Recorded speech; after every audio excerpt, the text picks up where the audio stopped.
Hey everyone, and welcome back. I am absolutely thrilled to welcome you to the 20th video in the series on communication, titled Barriers to Communication. We spend literally our entire lives exchanging information, expressing our emotions, and trying to build relationships with the people around us. But as we all know from painful experience, just talking doesn't always equal communicating. Today, we're going to master this absolutely vital, everyday skill by taking a really close look at exactly what gets in the way of our messages. I want you to really think about this for a second. Why do our messages so often fail? We communicate constantly, all day long, yet true, completely frictionless mutual understanding, that feels so incredibly rare. Have you ever said something that was perfectly clear in your own head, only for the other person to look at you with total blank confusion? Or actually, maybe even worse, they get completely offended. Communication scholars Rogers and Kincaid define communication as a process of creating and sharing information to reach a mutual understanding.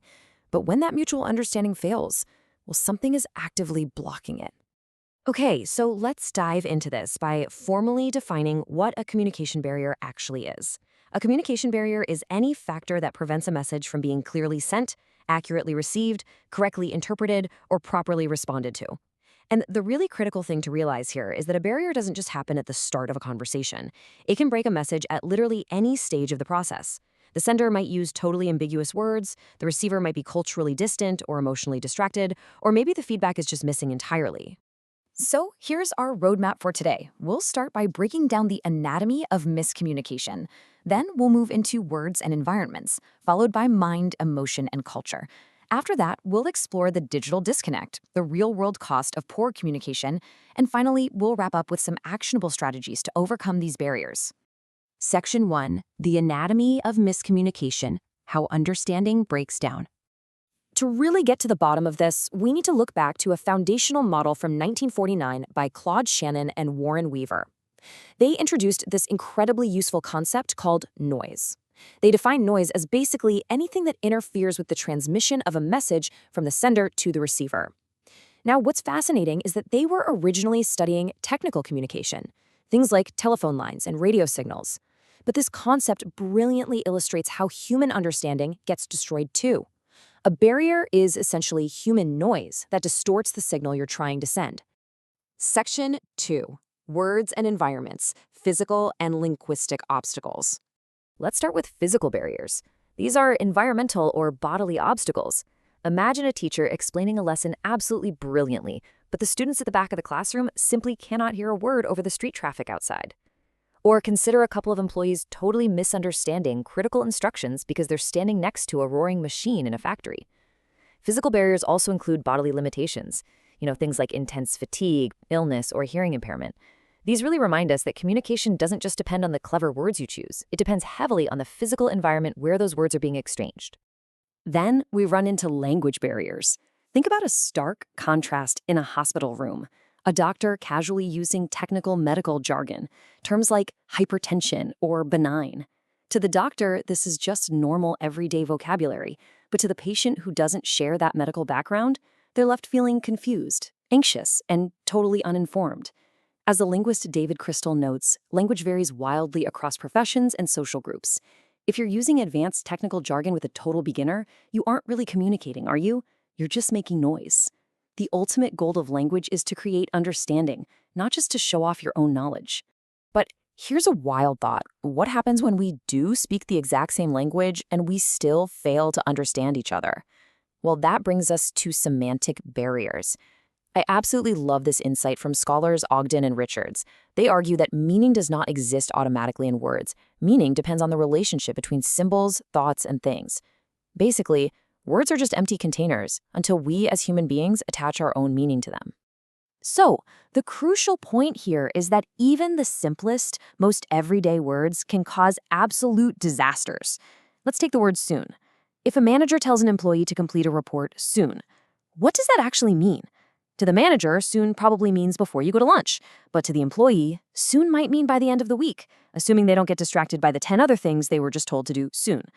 Semantic barriers happen when symbols or expressions are interpreted completely differently. Ambiguity is without a doubt the enemy of understanding. Section 3. Mind, emotion, and culture. The internal roadblocks. Psychological barriers are the mental conditions, biases, and perceptions that severely interfere with how we send or receive a message. Imagine an employee who deeply, fundamentally distrusts their management. That distrust acts like an invisible psychological shield. Every single instruction from the boss might be interpreted defensively as a harsh criticism, completely regardless of the actual words being used. Scholar David Berlow emphasizes that the attitudes of both the sender and the receiver totally color the communication. If you're afraid of being judged, you aren't going to ask clarifying questions. If you're closed-minded, you're going to reject a message before you've even given it a fair evaluation. Closely tied to our psychology is, of course, our culture. Anthropologist Edward T. Hall explains how deeply cultural context influences us. In high-context cultures, the meaning isn't just found in the words. It's implied heavily through the relationship, the specific situation, and even through silence. I mean, think about eye contact. It might show confidence in one culture, but it can communicate deep disrespect in another. In contrast, low-context cultures rely on direct, explicit words to convey meaning. So when someone from a direct, low-context culture interacts with someone from an indirect, high-context culture, massive misunderstandings are almost guaranteed, because they both assume their own cultural norms are just universal. Section 4. The digital disconnect. Modern technological barriers. Technological barriers happen when our communication is disrupted by the very digital tools we rely on. We're talking about poor internet connections, delayed audio, weird software errors, and device incompatibility. If a student misses a vital piece of information during an online class because their Wi-Fi randomly dropped, that is a severe barrier. But it's not just technical, right? It's highly social. These glitches completely disrupt the social dynamic of the exchange. They break our flow and create immense frustration for everyone involved. Furthermore, as media scholar Dennis McQuail points out, the medium itself shapes the meaning. Our digital tools often strip away our vital nonverbal cues. Think about an email or a quick text message. Because we can't see the person's facial expressions, their posture, or hear the tone of their voice, a perfectly innocent written message can easily be perceived as cold, rude, or even aggressive. The technology essentially creates a semantic and emotional barrier simply by removing the human context we're so used to having. Section 5. The cost of poor communication, the compound effect. So what does this all mean for us? Well, it leads to some pretty severe real-world fallout. In healthcare, a language barrier, like a doctor using complex jargon, leads directly to patient danger and massive anxiety. In the workplace, a semantic barrier, like misunderstanding a simple word like quickly, leads to costly errors and lost productivity. And in a family setting, an emotional barrier, like speaking out of uncontrolled anger or fear, leads to incredibly painful emotional distance. These are not just theoretical academic problems. They have serious and sometimes very dangerous consequences in our daily lives. And the scary part is, rarely do these barriers operate all by themselves. Scholars Littlejohn and Foss remind us that communication is a complex process of meaning-making shaped by symbols, interaction, and context. Think of a big international online business meeting.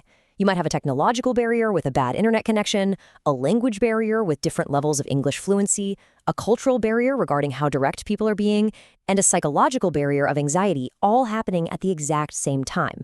This is the compound effect, where multiple barriers overlap to completely ruin a single interaction. Section 6. Strategies to overcome barriers. Your actionable toolkit. Okay, let's fix this. The first, and arguably the most absolutely crucial tool, is active listening. Scholar Judy Brownell breaks listening down into a rigorous 5-step process: understanding, remembering, interpreting, evaluating, and finally responding. Notice that listening is not just passively letting sound waves hit your eardrums while you wait for your turn to speak. It is an incredibly active cognitive process. Active listening immediately reduces your own assumptions, it helps you interpret the context better, and it naturally tears down those psychological barriers we talked about earlier. Building on that, here is your barrier-busting toolkit. First, use clear, simple language, and always explain your technical jargon based on exactly who you are talking to. Second, vigorously encourage feedback. Don't just ask, "Hey, did you hear me?" Instead, ask, "Could you tell me what you understood from that?" to confirm you actually share meaning. Third, as Daniel Goleman's work on emotional intelligence suggests, regulate your own emotions before speaking. Do not try to deliver an important message when you are furious. And finally, cultivate deep cultural sensitivity. Observe the context, respect differences in politeness and silence, and never assume that your way is the only way to communicate. I really want to highlight this fantastic quote by Owen Hargy. He says, "Skilled communication is goal-directed, socially appropriate, and responsive." Overcoming barriers means realizing that great communication is literally never an accident. It's not something you just naturally do perfectly without trying. It requires intense flexibility, deep social awareness, and a continuous conscious effort to adjust your style to the specific person and the specific environment you are in at that exact moment. So, as we wrap up this comprehensive explainer, I want to leave you with a bit of a challenge. Look inward for just a moment. Which communication barrier are you most guilty of creating? Do you use way too much jargon? Do you send a text when you really should make a phone call? Do you let your stress create a psychological shield? Reflecting on this is the very first step to becoming a truly masterful communicator. Thank you so much for joining me for this explainer. If you found this breakdown valuable, please take a moment to hit the like button, leave a comment below telling us your worst communication barrier, share this with a friend or colleague who needs to hear it, and be sure to subscribe to this channel for more deep dives. Keep communicating, keep learning, and I'll see you in the next one.